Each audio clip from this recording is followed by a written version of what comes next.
Hai teman-teman, selamat hari Minggu. Nah, kebetulan hari ini kita tidak ada Zoom kelas karena kendala-kendala yang kita alami sama-sama ya kayak listrik mati, lalu jaringannya kacau, terus hujan deras. Tapi kakak dan abang serta pendamping pra-remaja berharap kalian tidak patah semangat untuk tetap belajar tentang firman Tuhan, karena firman Tuhan itu sangat penting sekali bagi hidup kita ya. Nah, sebelum abang mengajarkan atau memberikan firman Tuhan hari ini, yuk kita sama-sama berdoa. Tuhan Yesus yang baik, terima kasih atas berkat-berkat yang Kau berikan kepada kami dari hari ke hari, sehingga kami bisa sampai di hari ini dengan sehat. Tuhan, walaupun kami tidak bisa belajar melalui Zoom, tapi kami yakin, kami percaya bahwa Tuhan turut bekerja dalam segala hal, sehingga kami tidak patah semangat dalam mendengarkan firman Tuhan, belajar akan firman Tuhan, rajin membaca firman Tuhan. Berkati kami ya Tuhan dalam pengajaran hari ini. Berikan kami hati yang bijaksana, hati yang fokus untuk bisa belajar tentang firman Tuhan di hari ini. Padamu kami berserah ya Tuhan. Terima kasih. Amin. Nah, adik-adik, hari Minggu ini tema kita yaitu pembaharuan rohani ya. Firman Tuhannya tadi kalau adik-adik sudah ibadah online pasti tahu dari mana.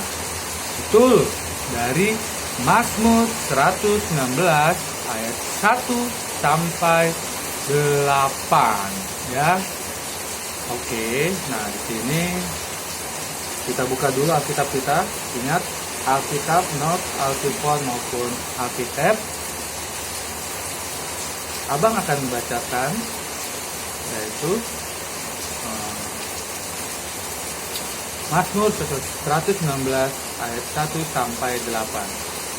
Judulnya, bahagianya orang-orang yang hidup menurut Taurat Tuhan.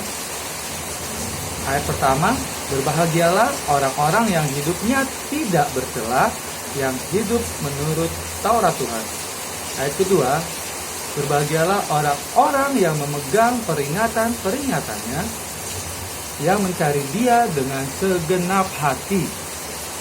Ayat ketiga, yang juga tidak melakukan kejahatan, tetapi yang hidup menurut jalan-jalan yang ditunjukkannya. Yang keempat, engkau sendiri telah menyampaikan cita-citamu supaya dipegang dengan sungguh-sungguh. Ayat 5, sekiranya hidupku tentu untuk berpegang pada ketetapanmu. Ayat 6, maka aku tidak akan mendapat malu apabila aku mengamat-amati segala perintahmu. Ayat 7, aku akan bersyukur kepadamu dengan hati jujur apabila aku belajar hukum-hukummu yang adil. Ayat 8, aku akan berpegang pada ketetapan-ketetapanmu, janganlah tinggalkan aku sama sekali. Ya, pembacaan firman Tuhan hari ini sudah selesai ya teman-teman. Nah, abang ingin menyampaikan atau mengajarkan pada teman-teman ada 3 hal yang bisa kita ambil dari firman Tuhan hari ini, yaitu yang pertama bahwa Mazmur ini punya seorang tokoh yang sangat terkenal ya, yaitu Nabi Daud. Bagaimana kita sama-sama tahu, kalau teman-teman tahu bahwa Nabi Daud itu adalah seorang raja Israel, seorang penyair, ya, seorang yang sangat taat akan Tuhan. Nah, dia itu sungguh-sungguh diberkati oleh Tuhan karena dia itu taat sama Tuhan, ya. Dia menjadi seorang raja bukan karena kekuatannya, bukan karena kehebatannya, ya, tapi semua karena karunia Tuhan, ya. Semua karena Daud mau taat kepada Tuhan, ya. Dia mau bertanya kepada Tuhan sebelum melakukan kegiatannya atau segala hal yang mau dia inginkan, ya. Lalu dia bisa menjadi penyair pun itu karena hubungannya yang dekat dengan Tuhan, ya. Dia tidak asal membuat syair-syair atau zaman sekarang kayak puisi, ya. Tapi dia benar-benar kalau kita lihat di Mazmur ini, dia seperti curahan hatinya, seperti gaya sehari-hari dia dalam berbicara dengan lawan bicaranya, ya, dengan temannya, dengan sahabat karibnya, ya. Itulah sosok Daud yang mau abang sampaikan di hari ini, bahwa kalau kita taat sama Tuhan, ya, Tuhan pasti akan memberikan karunia-Nya kepada kita, teman-teman. Itu tidak akan diingkari oleh Tuhan, ya. Itu sudah terdapat dalam firman Tuhan, ya. Bahwa dikatakan di sini, berbahagialah orang-orang yang hidupnya tidak bercela, yang hidup menurut Taurat Tuhan, ya.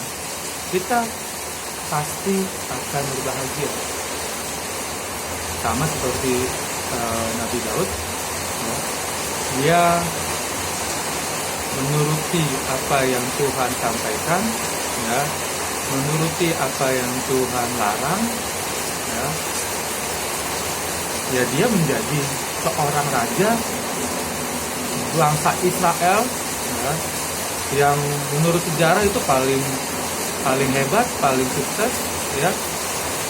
Nah, itu poin pertama yang bisa kita lihat di firman Tuhan hari ini. Lalu poin kedua adalah kita pasti berbahagia, teman-teman. Kenapa kita berbahagia, Bang? Ya kan? Kenapa kita harus berbahagia? Ya, kenapa kita bisa berbahagia? Ya, ya karena di firman Tuhan hari ini dikatakan jelas bahwa berbahagialah orang yang hidupnya tidak bercela. Ya, itu satu. Yang hidup menurut Taurat Tuhan. Itu pasti mereka akan berbahagia karena hidupnya tidak bercela, yang hidupnya menurut Taurat Tuhan. Lalu yang kedua, berbahagialah orang-orang yang memegang peringatan-peringatannya, yang mencari Dia dengan segenap hati. Nah, yang kedua, kita berbahagia kalau kita memegang peringatan-peringatan Tuhan, yang mencari Tuhan itu dengan segenap hati, nggak setengah-setengah, nggak karena ada maunya aja, ya, tapi memang keseharian kita, kebiasaan kita, ya, kedekatan kita dengan Tuhan itu. Nah, lalu juga dibilang bahwa yang juga tidak melakukan kejahatan, tetapi yang hidupnya menurut jalan-jalan yang ditunjukkannya atau yang ditunjukkan oleh Tuhan, ya. Lalu dibilang bahwa nanti kita akan dibilang atau dijanjikan untuk tidak dapat mendapat malu, ya. Itu nanti di poin ketiga. Nah, di poin kedua ini dikatakan dengan jelas sekali bahwa bila kita dari ayat pertama tidak bercela menurut Taurat Tuhan, lalu Yang ayat kedua, memegang peringatan-peringatan Tuhan, mencari Tuhan dengan segenap hati. Terus yang tidak melakukan kejahatan, tapi menurut jalan yang Tuhan tunjukkan, itu tertera jelas di firman Tuhan, di Alkitab, kita pasti berbahagia. Ya. Jadi itu bukan hanya omong kosong doang teman-teman. Itu bukan hanya katanya Bang Erwin doang, katanya Kak Ani doang, katanya Elfrida doang, kata Amang Sintua, Inang Sintua, kata pendeta sana, pendeta sini, kata mama, kata papa. Tidak teman-teman, tapi sudah jelas ini ada di firman Tuhan, ada di Alkitab teman-teman. Tinggal kita bagaimana bisa melakukannya. Kita bisa taat nggak? Ya, itu paling penting sekali. Ya, karena sudah banyak contoh bagaimana kalau kita tidak berpegang pada Tuhan, tidak dekat dengan Tuhan, pasti akan ada keburukan-keburukan yang kita alami teman-teman. Tapi bila kita dekat dengan Tuhan, mau dengar-dengaran dengan Tuhan, pasti kita akan berbahagia. Ya. Bahagia banyak hal ya teman-teman, bukan hanya ukurannya materi, ya, tapi bahagia itu bisa banyak teman, ya kan? Bahagia itu bisa kita menjadi pintar, kita bisa bersosialisasi dengan banyak orang, terus kita bisa membahagiakan teman kita, ya. Bahagia banyak ukurannya, ya, bukan hanya sekedar dia kaya dia bahagia. No, kita bisa pas-pasan tapi kita bisa bahagia. Karena ukuran kekayaan itu tidak bisa menentukan ukuran kebahagiaan orang. Banyak contoh atau kasus bahwa kebanyakan sih di luar negeri ya. Dia itu pengusaha, dia hebat lah, gajinya itu sudah tidak terhitung lagi karena saking banyaknya lah ya. Nah, tapi suatu ketika dia itu seperti ada yang kurang dalam dirinya.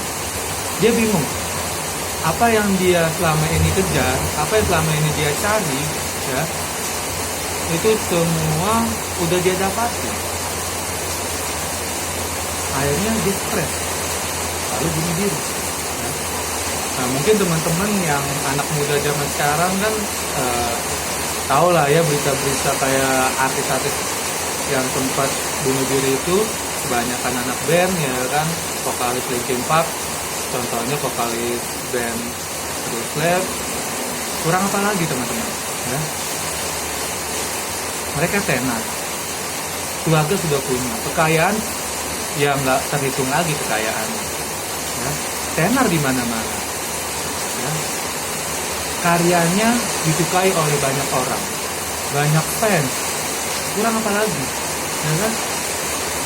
Pasti ya secara kita mah ya udah bahagia. Kita nggak ada lagi nyari apa-apa gitu kan, semua udah dapet. Tapi ternyata ya mungkin jiwa dia kosong. Mungkin dia bisa hebat secara duniawi, tapi dia tidak dekat dengan Tuhan. Sehingga di saat dia stres, dia ambil simpelnya, udahlah, dia bunuh diri. Ya. Mungkin kalau teman-teman ikutin alasan vokalis Linkin Park kenapa bunuh diri, karena sahabat karibnya, vokalis dan Slap, bunuh diri, meninggal. Dia merasa tidak ada lagi kawan. Coba bayangkan. Nah, kita jangan sampai kayak begitu teman-teman. Kita harus kuat dalam iman, ya. Tetap dekat dengan Tuhan, karena kita pasti berbahagia. Ini bukan omong kosong belaka teman-teman. Ini firman Tuhan. Ini janji Tuhan. Ya. Nah, yang ketiga, selain berbahagia, kita tidak akan mendapat malu. Kenapa nggak dapat malu? Ya, kita sudah berbahagia, kita sudah sukses, kita diberkati oleh Tuhan. Ngapain lagi harus malu? Kenapa kita tidak malu? Karena kita memegang ketetapan-ketetapan Tuhan. Karena kita memegang perintah-perintah Tuhan. Apa yang diperintahkan kita lakukan, apa yang dilarang ya kita jauhi, teman-teman. Ya. Jadi itu pasti karena firman Tuhan berbicara, kita tidak akan mendapat malu. Itu tadi dibilang ya, di ayat 6. Maka aku tidak akan mendapat malu apabila aku mengamat-amati segala perintahmu. Aku akan bersyukur padamu dengan hati jujur apabila aku belajar hukum-hukummu yang adil. Aku akan berpegang pada ketetapan-ketetapanmu, janganlah tinggalkan aku sama sekali. Ya. Tuhan pasti tidak akan meninggalkan kita jika kita dekat dengan Tuhan. Kita tidak akan mendapat malu jika kita dekat dengan Tuhan. Nah, mungkin kita akan dipermalukan atau dengan cara manusia ya. Tapi ya bagi Tuhan tidak ada yang mustahil, teman-teman. Mungkin sekarang kita bisa diolok-olok gitu kan. Tapi nanti di depannya Tuhan akan menjadikan kepala. Tuhan akan menjadikan kita kepala, bukan ekor. Istilahnya ya, perumpamaannya. Kita akan menjadi orang yang terpandang, orang yang hebat, orang yang sukses jika kita mentaati, memegang segala ketetapan-ketetapan Tuhan, memegang perintahnya, menjauhi larangannya, teman-teman. Ya, ingat, dan itu menjadi komitmen kita mulai sekarang, mulai detik ini ya teman-teman, untuk kita lakukan dalam kehidupan sehari-hari, teman-teman. Ya, banyak contoh hal atau keseharian apa sih memegang perintah Tuhan itu, Bang? Banyak ya, melaksanakan atau melakukan 10 perintah Tuhan ya, terus mempunyai buah-buah roh ya, melakukan 2 hukum dasar kasih ya. Itu yang harus kita lakukan, yang harus kita punya ya, yang harus kita bangun dalam diri kita masing-masing, teman-teman, bahwa Tuhan kita yang punya diri kita harus dekat dengan Dia. Oke teman-teman, itu aja firman Tuhan hari ini, itu aja pengajaran kita hari ini. Semoga teman-teman bisa melakukannya dalam kehidupan sehari-hari, sehingga teman-teman menjadi orang-orang yang diberkati oleh Tuhan, menjadi anak muda yang cemerlang, yang sukses, yang pintar, baik dalam pelayanan, dalam pendidikan, dalam karir ya. Semua serahkan kepada Tuhan. Oke teman-teman, Abang akan memimpin doa penutup. Terima kasih Tuhan atas firman-Mu hari ini, di mana Engkau mengajarkan kami, mengingatkan kami untuk kami selalu memegang perintah-perintah-Mu, memegang ketetapan-Mu, menjauhi larangan-Mu, agar kami bisa berbahagia selalu, agar kami tidak mendapat malu, agar kami bisa menjadi kepala, agar kami bisa menjadi anak-anak yang selalu diberkati, yang sukses dalam pendidikan kami, dalam karir kami, dalam keluarga kami, dan dalam masyarakat ya Tuhan. Tuhan, kuatkan kami, ajari kami, agar kami selalu taat kepada-Mu ya Tuhan. Ajari kami untuk bisa menjadi seperti seorang Nabi Daud, yang selalu taat akan Engkau, yang selalu bertanya sebelum kami melakukan kegiatan kami selama hari ke depan ya Tuhan. Terima kasih ya Tuhan. Kami juga berdoa untuk orang tua kami, kiranya Engkau berkati mereka, sertai mereka, bimbing mereka, agar mereka tidak jemu-jemu untuk mengajari kami untuk dekat denganmu ya Tuhan. Kami juga berdoa untuk orang-orang kami sayangi dimanapun mereka berada, lindungi mereka, berkati mereka ya Tuhan. Terima kasih ya Tuhan, kepadamu kami berserah. Amin. Bye-bye.